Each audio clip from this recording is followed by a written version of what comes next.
വളർത്തുമൃഗങ്ങൾക്ക് പേവിഷ പ്രതിരോധ കുത്തിവയ്പ്പിനായി കഴിഞ്ഞ 9 കൊല്ലങ്ങൾക്കിടെ സംസ്ഥാനം ചെലവഴിച്ചത് 4,29,00,000 രൂപയാണ്. കേന്ദ്ര സംസ്ഥാന സർക്കാരുകൾ നൽകിയ 27 കോടി രൂപയിൽ നിന്നാണ് വളർത്തുമൃഗങ്ങൾക്കുള്ള പേവിഷ പ്രതിരോധ കുത്തിവയ്പ്പിനായി മൃഗസംരക്ഷണ വകുപ്പ് ഇത്രയും തുക ചെലവഴിച്ചത്. ജൂലൈ വരെയുള്ള കണക്ക് പ്രകാരം സംസ്ഥാനത്ത് 6,80,313 ഡോസ് റാബീസ് വാക്സിൻ സ്റ്റോക്കുണ്ട്. ഇപ്പോൾ 24 എക്സ്ക്ലൂസീവ്. സംസ്ഥാനത്ത് വളർത്തുമൃഗങ്ങളിൽ നിന്ന് പേവിഷബാധ ഏൽക്കുന്നത് വർദ്ധിക്കുന്ന സാഹചര്യം നിലനിൽക്കുമ്പോഴാണ് ഈ കണക്കുകൾ പുറത്തുവരുന്നത്. പേവിഷ പ്രതിരോധ വാക്സിനേഷൻ, പക്ഷിപ്പനി പ്രതിരോധ വാക്സിനേഷൻ തുടങ്ങിയ രോഗപ്രതിരോധ നടപടികളാണ് അസ്കാഡ് സ്കീമിൽ പ്രധാനപ്പെട്ടവ. കഴിഞ്ഞ 9 വർഷം കൊണ്ട് assistance to states for control of animal disease സ്കീമിനായി കേന്ദ്ര സർക്കാർ വിഹിതമായി മൃഗസംരക്ഷണ വകുപ്പിന് ലഭിച്ചത് 15,80,89,407 രൂപ. സംസ്ഥാന സർക്കാർ നൽകിയത് 11,37,62,579 രൂപ.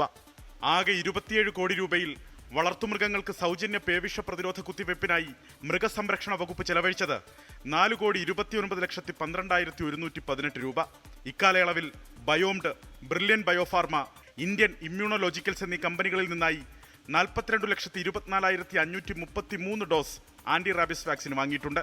ഇക്കൊല്ലം ജൂലൈ വരെയുള്ള കണക്കുപ്രകാരം 6,80,313 ഡോസ് വാക്സിൻ സംസ്ഥാനത്ത് സ്റ്റോക്കുണ്ട്. തിരുവനന്തപുരത്ത് 1,27,400 ഡോസും കോട്ടയം ജില്ലയിൽ 1,06,000 ഡോസ് വാക്സിനും നീക്കിയിരിപ്പുണ്ട്.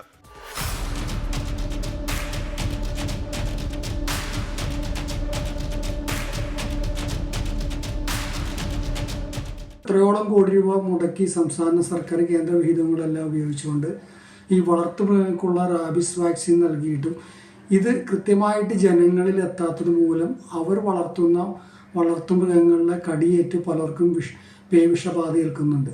2016 നിന്ന് 2025 എത്തുമ്പോൾ ഒരു ഡോസ് റാബിസ് വാക്സിന് 7 രൂപയുടെ വർധനയും ഉണ്ടായിട്ടുണ്ട്. അലക്സ് റാം മുഹമ്മദ്, 24, തിരുവനന്തപുരം. ലോകത്തെവിടെയായാലും ഏത് സമയത്തും 24 വാർത്തകളും ഓഗ്മെന്റഡ് റിയാലിറ്റി പാക്കേജുകളും എക്സ്പ്ലെയിനറുകളും വിശദമായി കാണാൻ ഞങ്ങളുടെ യൂട്യൂബ് ചാനൽ നിങ്ങൾക്ക് സബ്സ്ക്രൈബ് ചെയ്യാം.